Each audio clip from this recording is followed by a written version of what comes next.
All the content contained in this webcast is for informational purposes only. The investments and strategies contained in this webcast may not be suitable for you. Please consult your own independent financial advisor before making any investment or trading decisions. Good morning, traders and investors around the world, and welcome to Thursday's edition of premarketinfo.com. For the most important hour of the day, the first hour. We'd also like to welcome all the listeners from eSignal who participated in Dennis's fine seminar yesterday. Welcome, folks. If you have any questions, please email us. Dennis, 10-point range. To keep you busy last night? Yeah, 10-point range. It's keeping me busy a little bit here this morning too, Joel. We have been chopping around a little bit, and Best Buy is going to be an interesting one here, Joel, because talk about chop. This thing's really chopping around.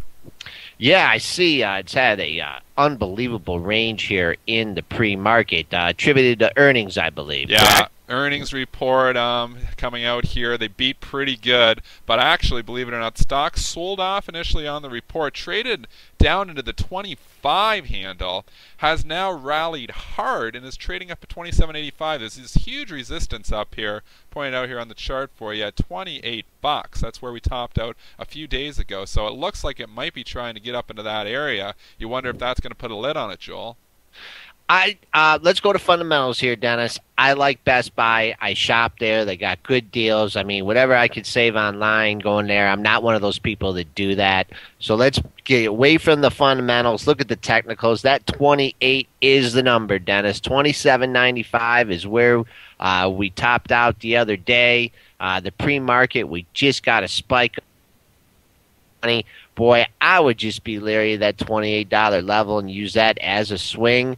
Above that, you're going to really run into trouble here at 28.51. So, other thing you got to keep in mind with Dennis, with this stock is it's had a monster run from under $22. So, it's going to be hard to keep this momentum going. Yeah, crazy moves here in the pre-market, but it is starting to get a little bit of stability here in this 27.60 area. So I think that initial spike to fall down there into the 25 handle was definitely just some people nervous that something didn't look as good as it is, and the numbers just on the top line and the bottom line look pretty good. Okay, moving on to the S&Ps, Dennis, kind of broke down yesterday. Got back into that 1,300 handle for a change. The overnight session, we got a pop up to 1404. I don't have a good number there for you folks, but let's keep an eye on that. The other thing I want to alert our listeners to is the last few days, the last few trading sessions, we've made a high in the overnight, approached that high during the day sessions, and then what the low has been, whatever the Globex low has been, we have taken that low out and gone quite a bit lower. So there's a little reversal in trend since the beginning of the year. The numbers to keep an eye on in the S&Ps, 94.75 is the Globex low. Don't have a good number there, but hey, 1392 Monday and Wednesday's lows. That's a huge number. Under 1392, I'm looking for a test of this 1380.50 level, which we got a wicked bounce off last Friday. Yeah, we really rallied it yesterday right there at the close. We had a whole pile of buy imbalances, Joel, and that really drove us higher here in the last half an hour of trading. And that's, I think we're giving some of that back here today because a lot of these S&P stocks really had some huge buy imbalances. So and if you don't know what an imbalance is, basically at 3:45, 15 minutes before the close, there's institutional market on close orders, and if there's more buy orders than sell orders, then the stock has a buy imbalance. Well, there just happened to be a whole bunch of institutional buy MOC orders, and that pressed all the stocks higher there right at the close. So I think we're giving a little bit of that back today, Joel. Okay, two of the big formations you just got to be aware of this morning. Starting with Exxon Mobil, Dennis, made the double top at 87 and a quarter on Monday and Tuesday, and then hey, we just broke down yesterday. We hit 85.14. That encompasses some lows from last week.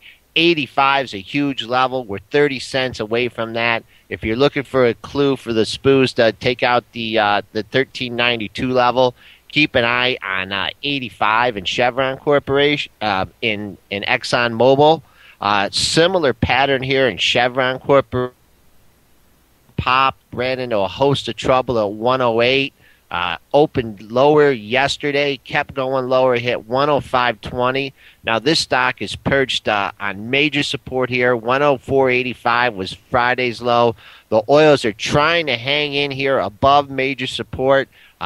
Keep an eye on those levels because that wash out in the market. Yeah, and both these stocks, again, were victims of those buy imbalances, Joel. I'm just looking at the charts here, and both of these stocks started taking off around 2, just a little bit after 2 o'clock. And actually, those imbalances are published on the floor just after 2 o'clock. So you wonder if there's some traders on the floor that are buying, and then eventually, obviously, that filters up, and, they continue to go higher as those huge, they were just ridiculously large buy imbalances. So I think it's not surprising that both of these stocks are giving back a little bit here in the pre-market, considering that run they had. Chevron's down 70 cents here, 105.27 in the pre-market, and XOM is also giving back those gains that it had from 2 o'clock to 4 o'clock at 85.31. Whenever you see stocks start to move on more just imbalance or order flow reasons, a lot of times those moves do not hold up.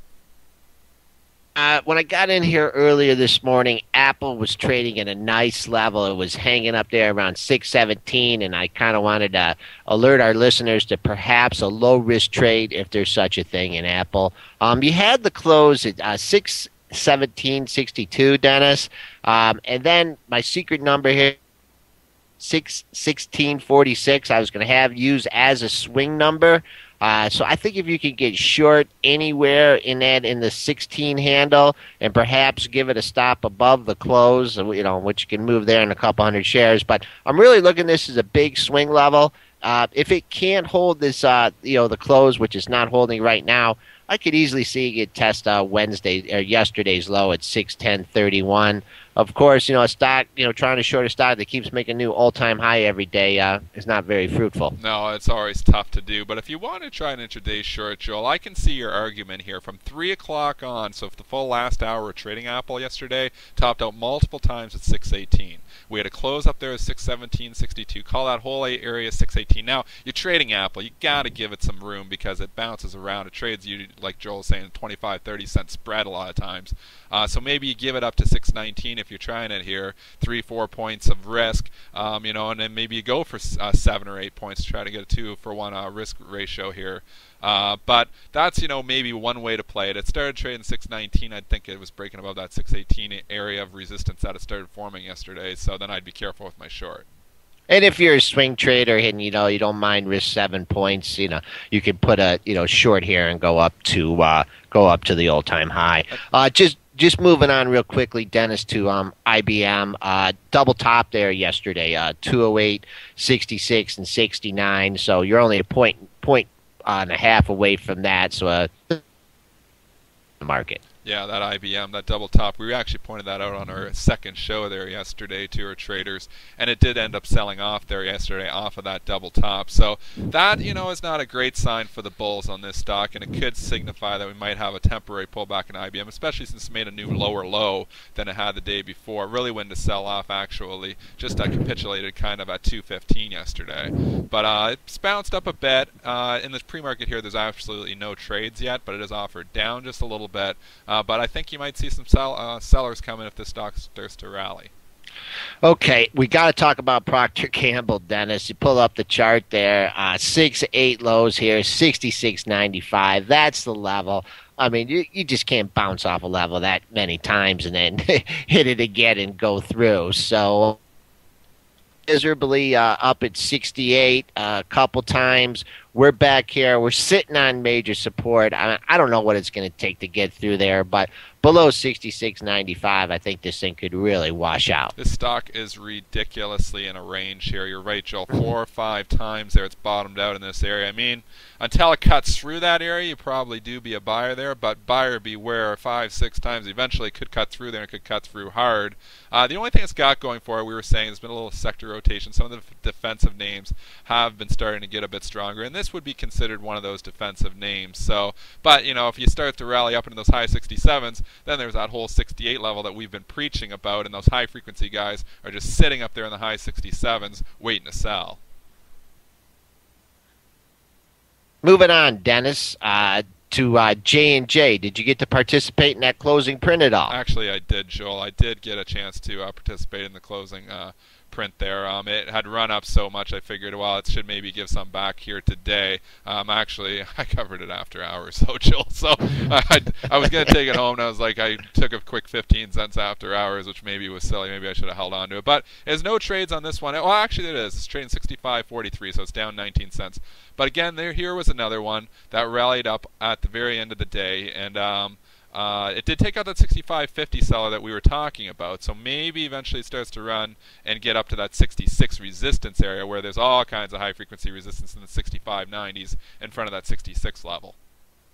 Are you talking about this week or next week? Who knows? It moves so slow, but regardless, if it does get up, 40 cents from here or 30 cents from here, I think you're going to be met with stiff resistance. Yeah, and just following through with the theme yesterday, Dennis, on the second show, we talked about Coca-Cola, cleared out that young fella there at 72, took off like a band chief, didn't even care about what the market was doing, and I don't know how many times I've seen Coca-Cola do that. So 72.82 is where it got up, closed at 72.66.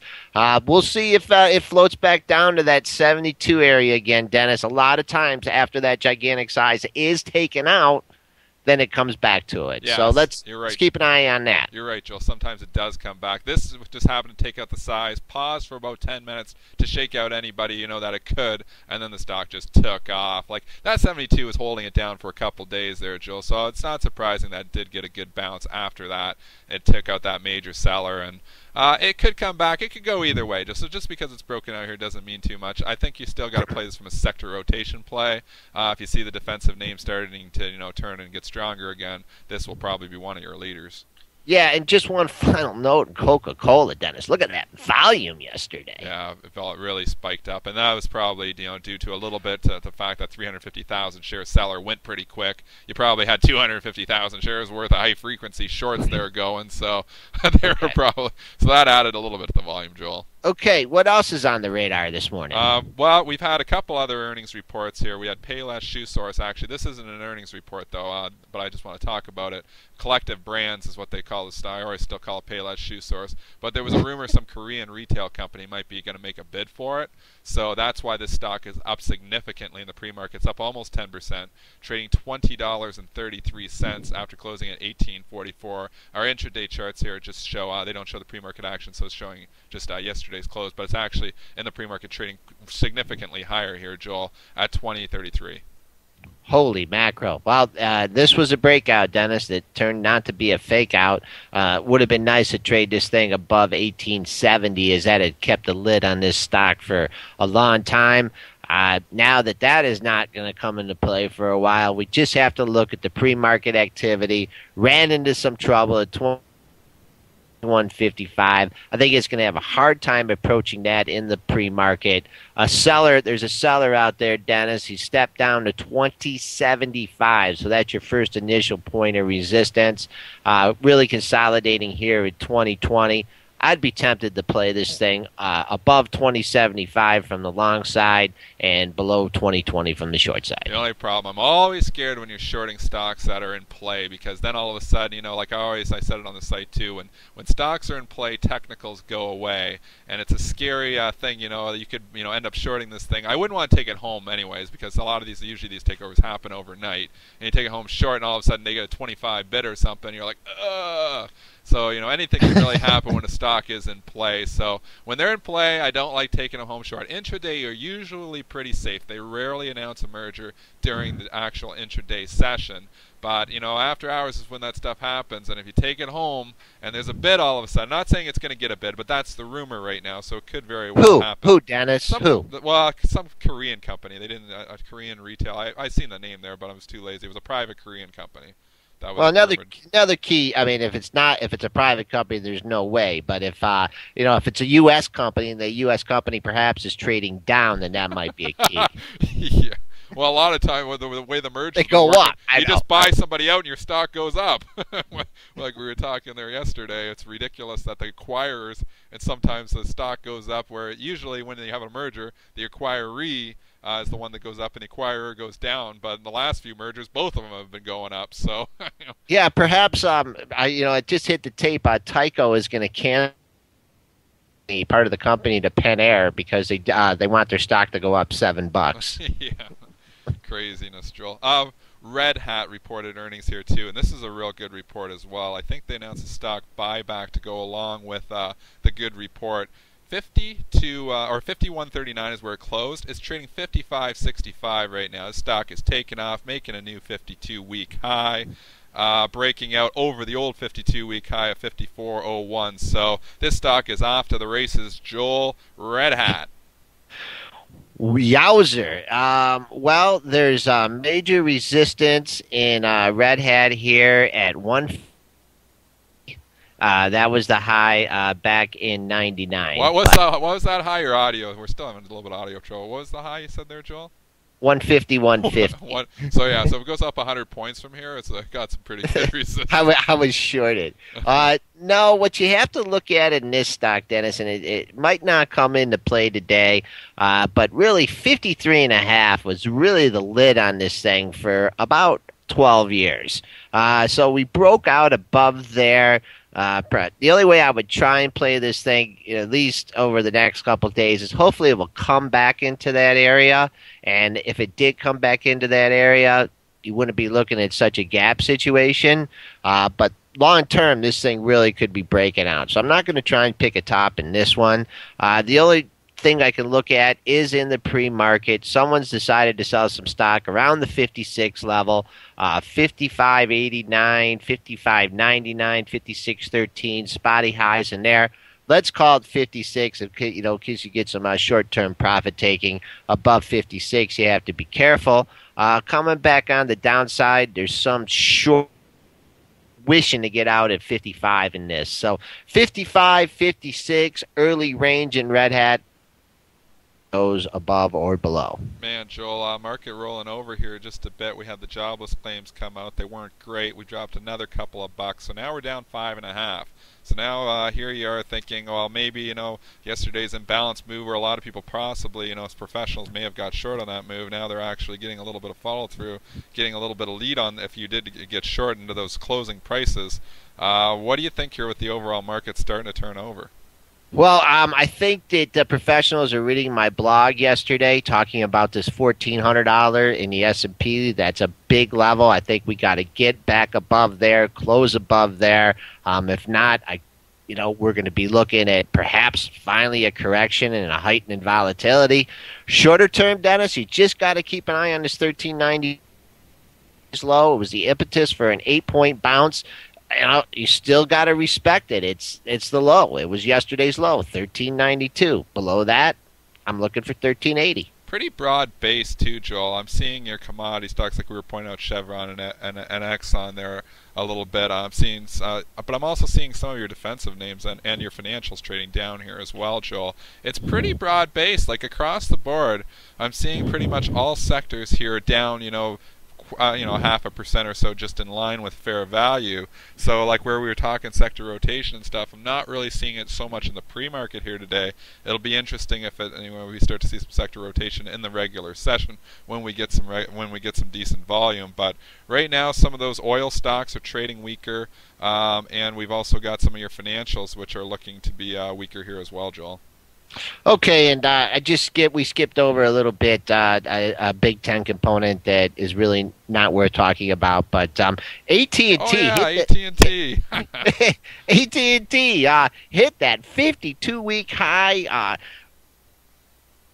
T guys are winning, Dennis. Man, they stepped ahead of that 32 level. That's probably that kind of size and that kind of whole number there. And then those HFT guys must be working at the firm that downgraded it, RW Baird. They got it down. They got it probably pressing on the $31 level, Dennis. I actually, when I did my numbers in T, I actually had to copy and paste a little bit because usually I could just put them. The numbers are still there, but I actually You actually had to do a little work. Things around. Yeah. Yep. Yeah, we've talked about this 32 level for quite some time. Huge institutional selling pressure at 32. 52-week high was right there, 31.97. High frequency guys loving that double, reason for them to sell. They were selling the hell out of it, all in the 31.80s and 90s for the last 3-4 sessions, and really the last week. They've been selling it up there in the 31.90s every time it gets up there. Now it's they're starting to pull back, and now they're starting to, the high frequency guys are probably long gone because they like to cover quickly. But now you're starting to get this breakdown where you're actually probably going to get some fundamental traders and some other people getting nervous about this stock now. It's got a double top there, which is not good for the longs. I think if this thing goes to rally at all, I think it's going to be met with sellers. It's kind of in breakdown mode. And similarly, Verizon started breaking down. Interesting enough, that's a pair trade. You could a lot of people pair up with AT&T, obviously. It started breaking down a few days earlier, so Verizon was your leader here. AT&T is now following suit, and Verizon actually got a downgrade from RW Baird here as well this morning. So it's weaker again, trading at 38.08 after closing at 38.26. So Verizon will come into some support here. If we go back into late February, we had three lows there at 37.88. 37.89 and 37.92. So those are three lows right below the 38 area that might give it some support here today. But overall, these charts are starting to look broken, Joel. Yeah, so Dennis, by a pair trade, you're recommending short AT&T and short Verizon. Yeah, sure. I wouldn't. They've moved a little bit too far for my liking to start and initiate a short position here. But if they were to rally, I would be biased to sell them. So if this thing, the Verizon over the next week or so, wherever to sniff back up into that 39 area, I may try a short up off of that area, but it's went a little bit too far. AT&T, I'd love to see it get back into that 3160, 3170 area. It ain't going to happen today, but you keep an eye on that in the next few days, maybe market rallies or whatever. Maybe it's possible to get a short on there, but I wouldn't be a buyer, and so I'm not saying to buy it and then try to sell up there. I'm just saying if these stocks go to rally, then maybe you try a short. Yeah, I wonder if we weren't looking at it, but I wonder if there was some big size at 40 a few days ago when this thing got up. Oh, there was, Joel. There was, yeah. So that put a lid on it, too. I did see that. Just I want to bring it back to Best Buy here, too, Joel, because now Best Buy, this thing is volatile, man. It is now actually down again. So here it is. It went all the way up to that level we were talking about in the pre-market, just under $28. What's the high on it now, Joel, in the pre-market? 28.20. Oh, it cut through it. It went through to 28.20. You got a small print through it. So anyways, call that whole area $28. It sold off dramatically. Now it's trading 26.40. This thing is wild. This is wild, wild, wild. It's a lower beta stock, and it is absolutely wild after this report. Now trading down on the day. I would say 26 is maybe going to be a decent support area here. We topped out there a couple of times. If we go back just into late January, we had one high, and then we cut through it in February, and then obviously we ran right through it in March there. But maybe this 26 area can help to provide some support. We just sold off from 28. If some people got short, you got to think they're going to be covering somewhere. Yeah, 25.32 was the low in the pre-market session as of right now. Huge volume associated with this, Dennis. But just to our traders, that are out there, what your risk reward is just not there in a stock like this today. Unless you're a penchant for punishment, this is a stock. If you have a position and you want to trade out of a position, if it hits your target, I recommend it. But this is not good. Well, that's our show for today. We're running short on time. Did you just want to recap the S&P?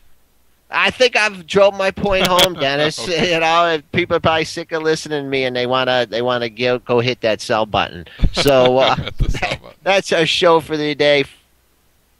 Back with our mid-morning update.